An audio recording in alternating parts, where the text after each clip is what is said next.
here each and every week to explore topics to help you elevate your mindset, be at your best, and radically expand your life and business.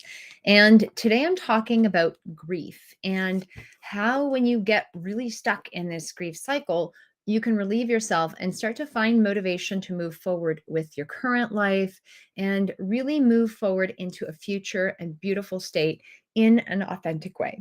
So, if you are someone that's suffered a loss, maybe of a person that you care about, maybe it's a job or some kind of relationship, you've lost your home or something you deeply care about. It might be even like a physical object that you've lost, and you may be grieving that it is gone. It's still, if there's still something that's impacting you, perhaps it keeps speaking out to you, or you try to avoid it altogether because it's just so painful to deal with, but yet it keeps sneaking up. Um, this is for you, right? You might be feeling a loss of purpose. You might be feeling loss of motivation or lack of hope. And I want you to know that you can move forward in a truly authentic, in a really purposeful way. So, I know that some of you know me and some of you don't. I am Larisa McCook. I am a master results coach and CEO of Abundance Academy, where we help professional women whose external results tell the world they're successful, but on the inside, they know they're destined for more.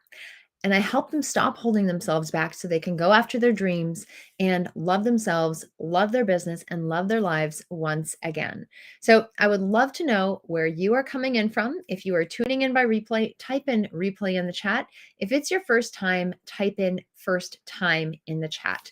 And I truly thank you. I appreciate you for being here, and I appreciate your presence.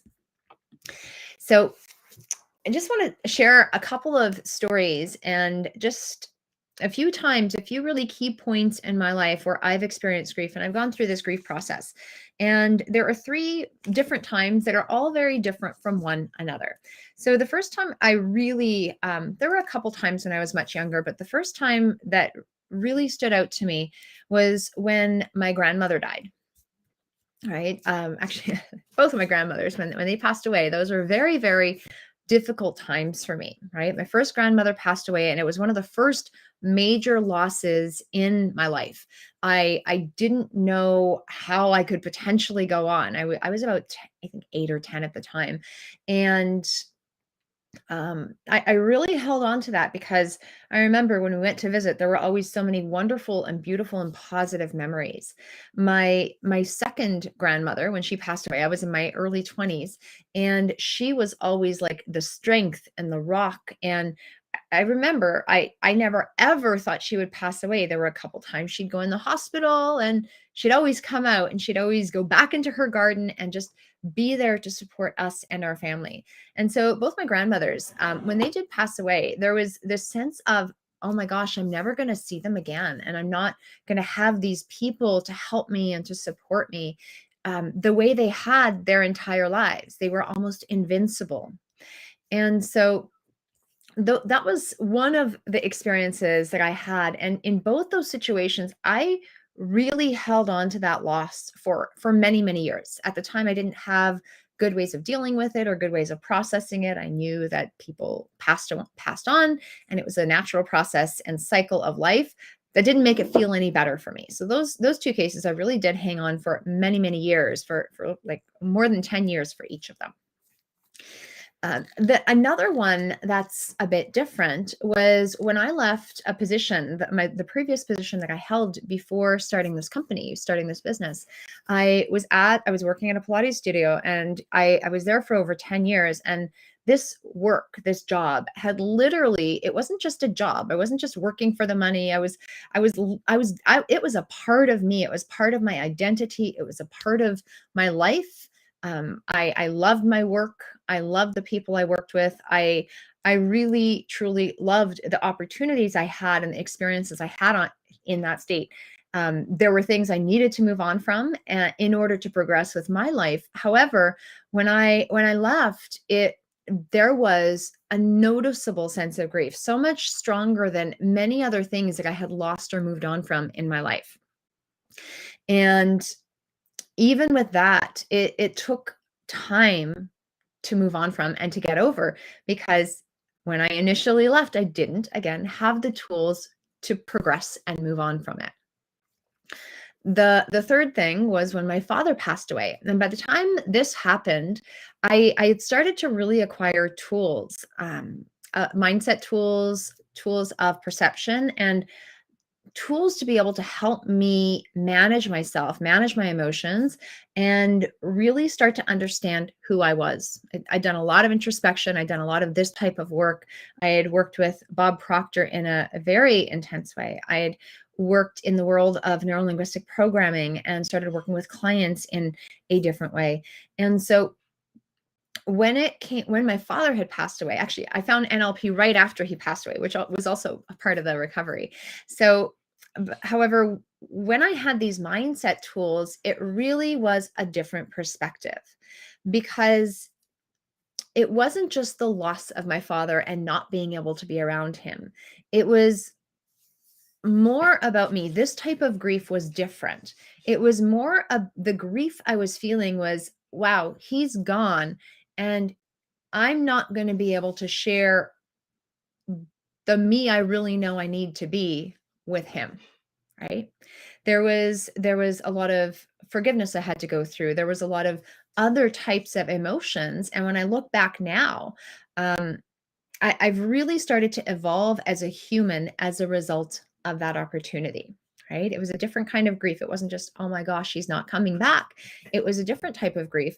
And there was also an essence of celebration, right? I I didn't dwell on it for 10 years, right? I still love him. I still honor him. I still respect him. And I think of him often. But it's more from a sense of joy. It's more from a sense of pride. It's more from a sense of recognition and acknowledgement and celebration than when my grandmothers had passed, because I learned that the loss wasn't just about losing him. It was really because there was something that I was cherishing that I might not get back. And the more I kept stepping into these moments of celebration, the more I was able to positively deal with this experience and turn it into something that was really special for myself as I moved on with that.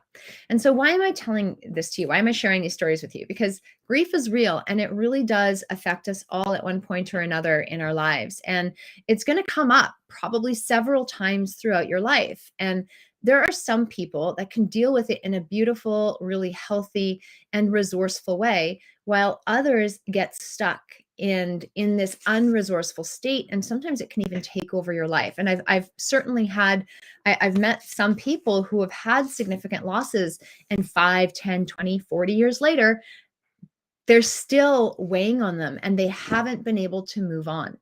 It doesn't diminish the profound impact of the loss. However, it's not something that has to consume you, especially when you have certain tools and information that you can access to make a better choice.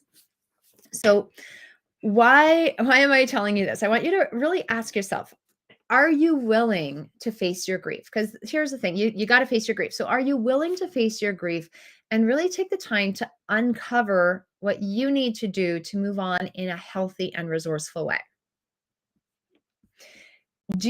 Would you like to recall the sounds of love, laughter, joy, beauty, all these wonderful things about the people that you're grieving about, or the situations you're grieving about, or the things you're grieving the loss of, because it's essentially what you're grieving. You're grieving the loss of something. And would you like to see yourself be more motivated in that healthy, authentic, and resourceful way while still honoring the situation at hand? So that's really what this is about. It's about grief and how you can work with it. We're not going to go into a massive deep dive. I'm just going to touch on a few things. But if this is something you're interested in exploring further, I'll share some resources that you can access later on. But yeah, definitely, this is something that not everyone is able to just deal with on their own, but it does need to be dealt with. So I want to give you some tools and resources to at least be able to dip into. So first and foremost, what is grief? Grief is it tends to be a deep sorrow that's often caused by someone's death, but not necessarily. It's the loss of something. There is a deep longing for something, and there's often sadness involved, and there can be a wide range of emotions, right? Everyone will process grief differently. Sometimes there's anger, sometimes there's regret in this state of grief. However, one of the things that differentiates grief from sadness on its own, because we've all experienced sadness and we don't have to be grieving something to be sad. One thing that differentiates grief from sadness and a lot of other emotions is when when grief happens, there is a really positive experience or a really positive something that you have had with the person or with the thing or with the situation you're grieving. And because you've had this positive experience and you're fearing that you're going to lose it, that's where the grief comes in, because you're grieving that you don't believe you're going to get it back. So there's a couple different ways to think about it. And so there's one of the very typical ways to work with grief. There's something called the 5 stages of grief. And this is one of the typical models that's used to help with grief recovery, where you go through the phases of denial, anger, bargaining, depression, and acceptance. And this is one way that works. And there are certain guidelines for how long you need to grieve for and how it needs to be. However, I think one of the biggest things is there are so many different people out there, right? You're different, I'm different. Each and every one of us is going to have a different path through our grieving process. However, whatever that grieving process is, realize it's a process and you've actually got to go through it. It doesn't have to follow these 5 stages of grief. Okay, that's definitely one model that's very popular. However, when you really start to understand, I want to share another model, another perspective that's based on the work of Steve and Connie Ray Andreas, and they're NLP trainers from the US, and they started dealing with a lot of people that had grief. And one of the things they realized is there is a pattern in how people express their grief. So in the world of NLP, we love learning how people do what they do. How do people do their problems? How do people, what are the patterns of their thinking? What are the patterns of their actions and behaviors to get the results? So we really look at and study patterns. And so they started to notice that there were some really considerable differences in how people express their grief in resourceful versus unresourceful ways. Now, just before I share what these 2 methods are, I want you to realize that everything you believe is true. Okay, your unconscious mind can't tell the difference between what's real and what's imagined. So you get to decide if you want your grief to take a long time, or you get to decide if you even believe that you are able to overcome your grief, and whether you're even willing to believe that you can overcome your grief quickly and move on. Okay, it's not about diminishing it. It's about perhaps I could take a new perspective and still honor the situation in a really new way. Because I've seen people make very quick changes using this line of thinking. Okay, and there's processes that we do one-on-one to help people along with this. Okay, but I want you to realize there's no right or wrong path to deal with it. You will have your own path and you will have your own time frame for it. But I do want you to at least open your mind to a new way, because you get to decide. And you get to decide what you choose to believe. So looking at it from a different way, if you're processing your grief in a non-resourceful way, this is what Stephen and Connie Ray uncovered. There were typically 2 things that people did to process grief in a non-resourceful way. First, they had this beautiful relationship with this person, maybe this place, this thing, this situation. Yet they were continually recalling the ending versus the relationship with this thing, this activity, this dream, this relationship. Okay. And they were playing this ending of the story. Okay. So they kept looking at the ending and looping the ending of it in their mind instead of acknowledging and recognizing the good things from it. Okay. So when you keep what you focus on expands. I had this beautiful thing and oh my gosh, I'm never going to have it again. And I keep playing the ending over and over and over and over and over again.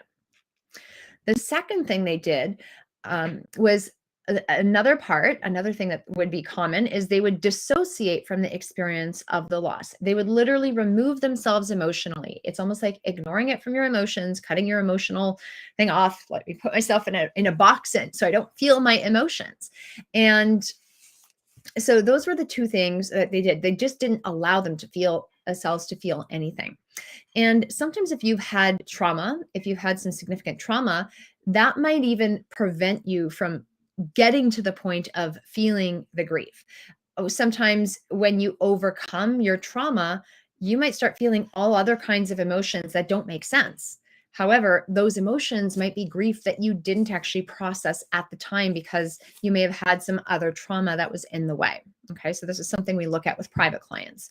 Now, when you're in a healthy and resourceful state, this is when you can talk about this loss with a genuine love and appreciation. Maybe like if you had a grandparent that passed away when you were younger and you just had these beautiful memories. You remember sitting on your lap with your grandpa, reading a book by the Christmas tree and smelling hot cocoa cooking in the kitchen, and just you have these warm, beautiful, rich memories. And when you think about them, you smile and you just feel the warm and fuzzies, and you can literally put yourself there, right? Because your unconscious mind can't tell the difference between what's real and what's imagined. And in that moment you can celebrate those feelings and those memories and those times together, and that's the perception of that situation and that person that was lost. Okay. And so this can happen even with people that are very close to you, with people that are very important to you, with situations that are profound. And it's really a matter of are you celebrating and are you allowing yourself to invite the good into your life and focus on the good that did happen versus looping the ending or separating yourself from that experience of loss. And so like I said, this is a slightly different approach. And I think often when we can get into an approach like this, you can start to become much more resourceful with your trauma when you're or with your grief. And when you are in this resourceful state, you're able to start moving ahead and find that motivation in your life.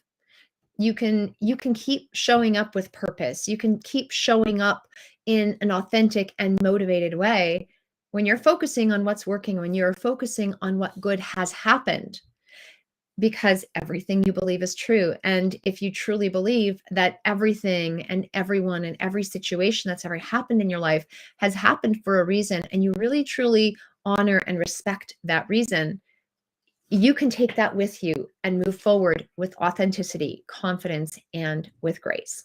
So just in summary, it's important to allow some time for healing, right? What you've got to do, you've got to allow whatever time for healing you need. And whether that's following the 5 stages of grief, or whether that's inviting yourself to move through the process, or at least give it a shot in a faster way, in a more expedited way, by truly celebrating the gifts and starting to shift the energy from the loss and from the negative of the loss to a positive outcome. Okay, that's up to you. And I'm not saying one is better than the other. You've really got to do what's right for you. However, you do have to move through this in a positive and proactive way for yourself, or you will not be stuck. You will stay in that unresourceful state.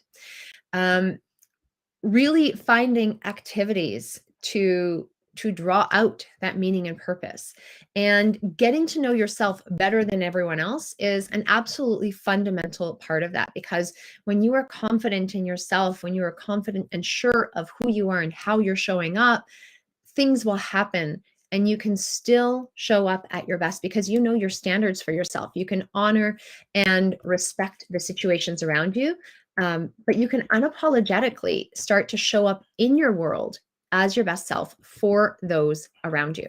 Okay.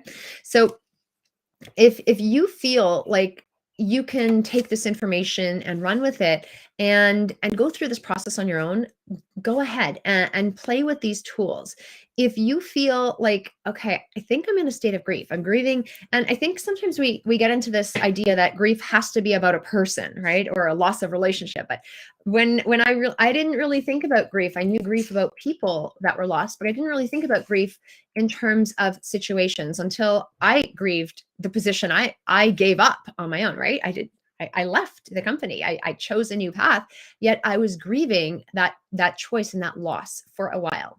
Okay. And so it can be about situations. It can be about even lost objects. Maybe there are things that you grieve, right? So lost objects can even be in that state. But if you need to have help going through that process, then reach out to me and I'm happy to connect you with myself, with someone on my team or someone else I know that does deal with this work that I think would be a good fit for you.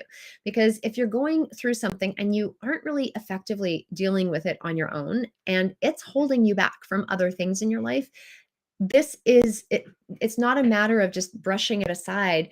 The sooner you deal with it, the sooner you can move on and the sooner you can feel really truly good about it. So I invite you to book a conversation with me. Okay, I've opened up some time in my calendar.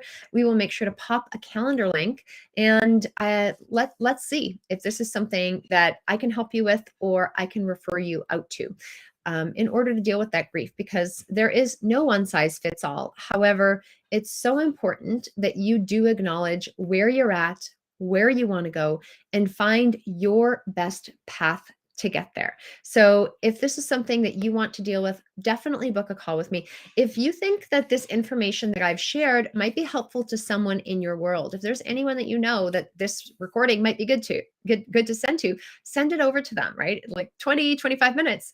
It could totally be absolutely life changing. So please do share this with others that you know that you think this might be helpful with, especially if they're going through a difficult time, because times can change. You can start changing your perspective no matter what situation you are in. Okay. So I'm here for you. I hope you have a beautiful, beautiful week. And I will see you guys again next week with another wonderful topic. And again, feel free to reach out. Let's have a conversation and let's see how we can help you move forward through your grief in a positive